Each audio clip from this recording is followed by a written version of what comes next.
Io sono Monica, sono volontaria di Rifugio EMPA di Ponzano Treviso.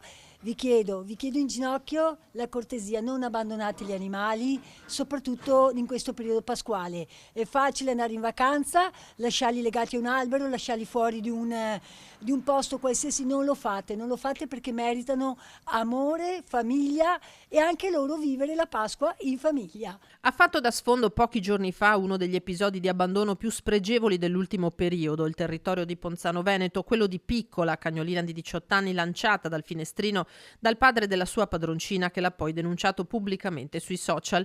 Ma Ponzano ospita anche una realtà come il rifugio EMPA e proprio da lì parte l'appello a non disfarsi in queste vacanze di Pasqua dei propri animali. È più facile abbandonarli proprio durante le vacanze, quando magari uno deve andare via con l'aereo, non trova la soluzione per metterli in pensione o chiedere anche aiuto a magari un vicino di casa se fosse.